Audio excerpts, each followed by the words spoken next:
Oh, Blanche. You know we got rats in the cellar?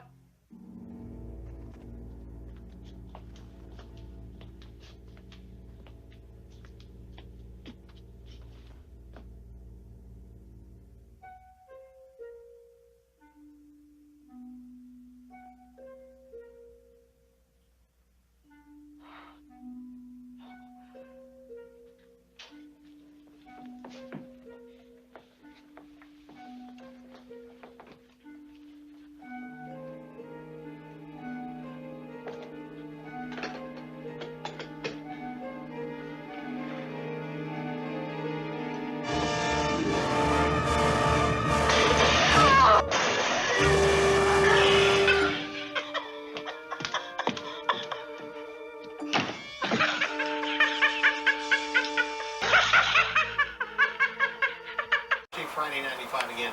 By the weekend, popping up into the upper 90s here. But again, with that blocking pattern, with a little bit of west flow, even with real hot temperatures, it's very stable. I don't see any thunderstorms coming. White paws. So it looks like we'll beat that consecutive day of 90 degrees. Right, we stopped at 95. Well, hello, Facebookers and web travelers. This is Steve of the Desert Wasteland up in Reno. And don't mind my messy room. I just wanted you to look at my pussycats. They all join me in my room whenever I'm in my bedroom. This one likes to sit up on this hard surface here. There's this set of drawers in the mirror, and she likes to lay there. Whenever he makes a move on her spot on the bed. So there's a kind of competition going on here. My old tomcat, they're both 13 and they're showing signs of age, which makes me a little sad because they've been my companions all these years. You know, having a pet, you have to face the fact that it's not going to be with you for your whole life. 13 to 15 years is the average life expectancy I saw on the internet on a cat site.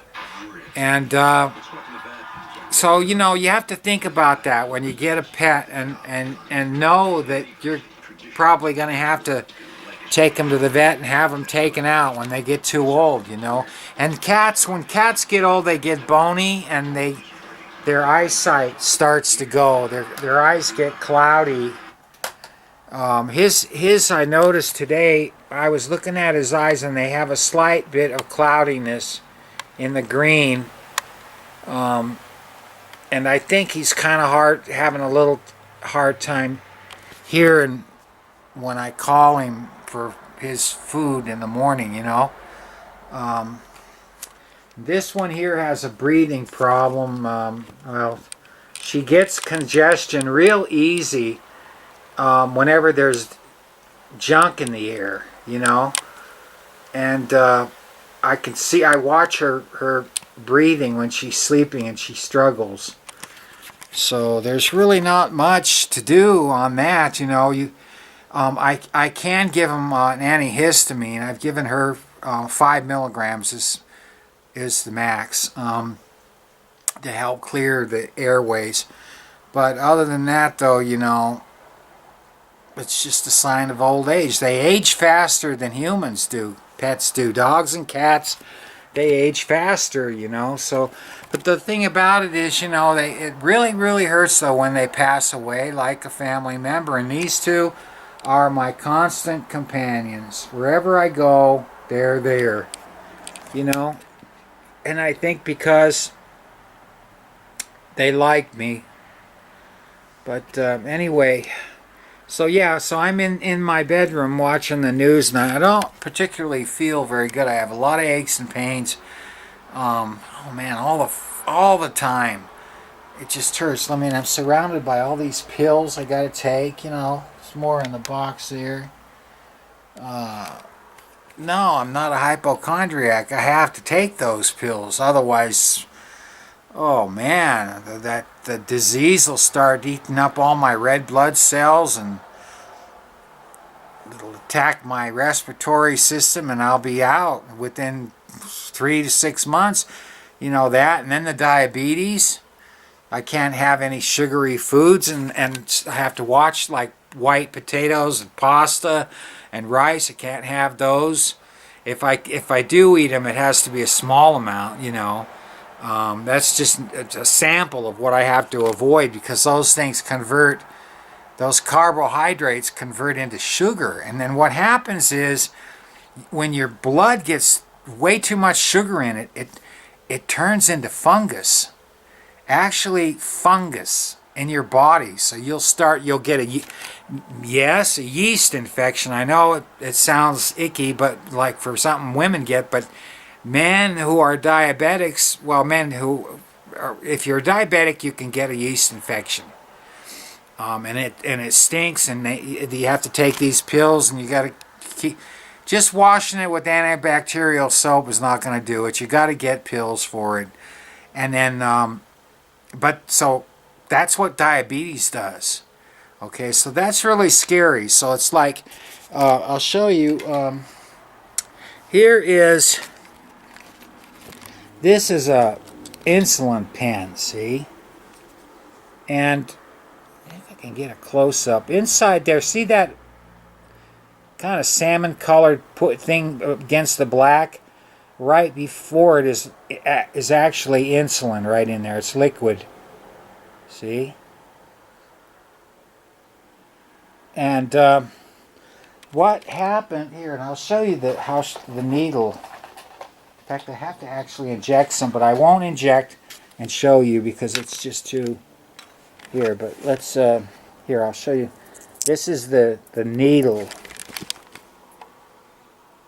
It's sealed. You know, it has to be sterile, see? So, see that?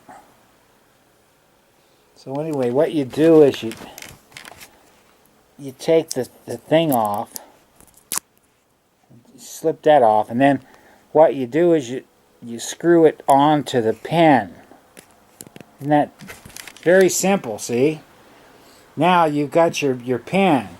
And the next thing you do is you get an alcohol swab, and you do your skin. Now I'll show you how sharp that. Okay, now that needle looks like it's really long. Let's see if we can get a better here against this. See that needle there?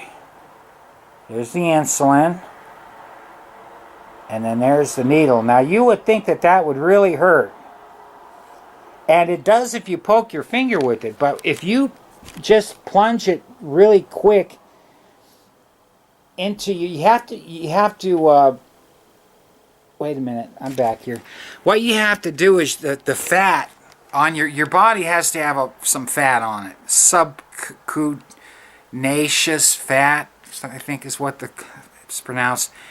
Anyway, you don't even feel it. You just poke that needle right into it and push the button, and the insulin shoots out of the needle and into your fat.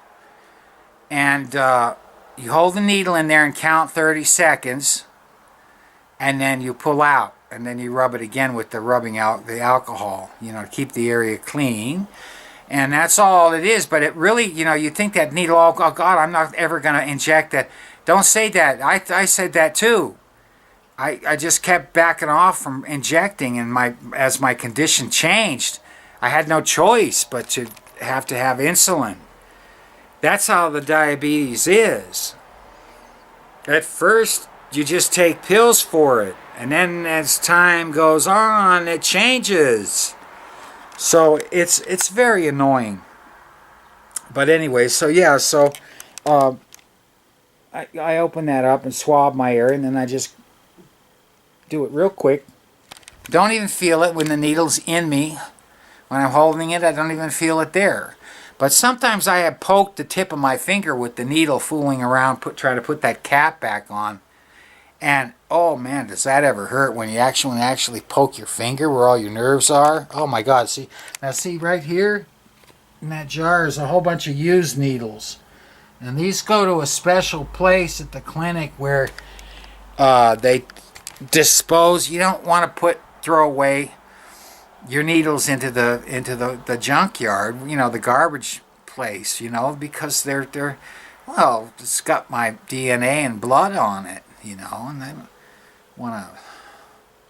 You just don't do stuff like that. You save it, then you take it to a disposal place, and that's how it's done. So anyway, so I've got to poke myself right now, and it's 86 degrees in this house right now.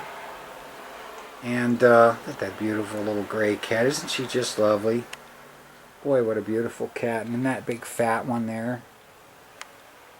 He's become more and more close to me and friendly to me. I've been petting him more because he feels bony all over. It's like it's a loss of muscle mass or something. I don't know. And so I've been reading on it how cats age, and that's how some cats feel. But this one has gained weight, and so I have to watch what I give her. She'll just eat anything, But anyway, so that's the story. So I just wanted to show you the diabetes deal that I got to go through. 3 times a day. I have 3 or 4 times, depending on what I eat. Now I can eat some pasta and I can eat some potatoes. It's just like not make it a regular thing.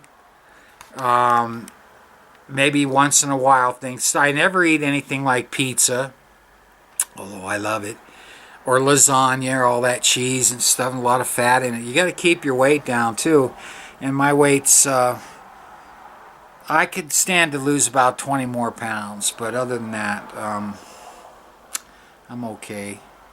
But I think I want to give myself the insulin right now and end this movie. I just wanted to give you guys a little chit-chat and a shout-out and all of that, okay? So take care, and thanks for watching. And little Gray says take care too.